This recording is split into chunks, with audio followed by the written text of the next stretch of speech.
front pages today, including the International Herald Tribune. That's right. Here it is, and this quote from his speech yesterday: "My fellow Americans, we are made for this moment, and we will seize it so long as we seize it together." And you see that photo there of him entering the stage in Washington, D.C. Okay, and a lot focusing on what the tone of that address, a very liberal tone. That's right. According to The Guardian, on their front page, it was a very progressive speech. Obama unashamedly embraced a liberal agenda, and you see there he put the gay equality on center stage, as well as immigration rights and climate change. Now, inside, The Guardian points out that his speech was even better than the first time. According to this article, usually a president's second inauguration address is less utopian and more businesslike than the first one. But Obama broke with tradition, and instead of delivering a speech in what they call sepia tone, it was in Technicolor.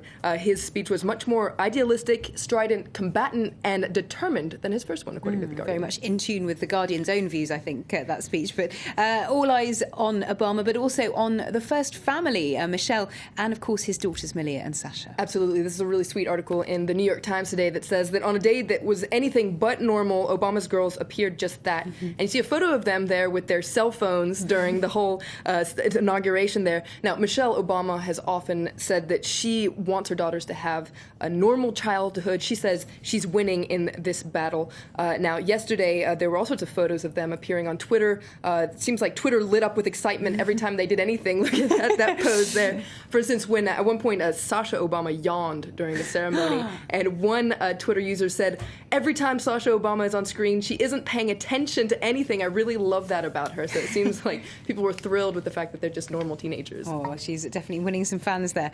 And as, of course, he took the oath, President Obama was joined on stage by the Supreme Court Justice, other former presidents, and a former desperate housewife. That's right. This is no joke. Eva Longoria was on stage with him, and this is a very serious article in the Wall Street Journal Europe that points out how this 37-year-old actress is taking on a new challenging role as a Hispanic activist and a power player in Washington, D.C. Now, the Hispanic vote was very critical in this last election in delivering Obama his victory, and Longoria has often went on the campaign trail for Obama, but it says that, according to this article, that her role is now changing beyond just fundraising and speech-making into policy and strategy. And in fact, she's hired one of Bono's advisors to help her make this transition. An interesting one to keep an eye on, I think. But moving on to another story, Israel is heading to the polls today, as we've said in the news bulletin. How's the Israeli press covering that? Well, Eitan Harber in the Yediot Ahronot is less than enthusiastic about this election. He says that millions of Israelis are going to vote for the best of the bad lot.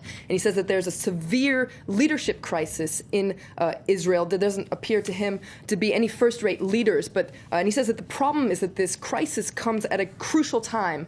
He says that the reality around us is changing drastically, whether it's because a rise of Islam along Israel's borders, or the economic crisis, or the fact that Israel is increasingly isolated on the international arena. Libération is looking at another angle that's getting a lot of attention in the press today, and that's the rise of rise of religion among many young people in Israel. According to Libération, many young Israelis are returning to religion, even though their own families aren't necessarily very religious. And according to Libération, this return to religion on the part of young voters is most likely to benefit religious parties, especially religious parties on the right.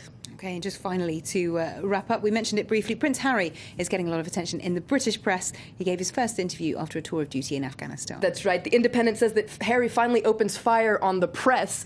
He lashed out at journalists for publishing photos of him frolicking nude in Las Vegas last year.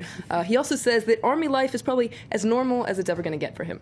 Wow, yes, I can imagine that's probably true. And he clearly did want to value his privacy even in a Las Vegas hotel room with strangers. Thank you very much, Eva Longoria, for that look at today's international newspapers. Well, let's get a reminder now of our top stories and a look ahead to what's happening here.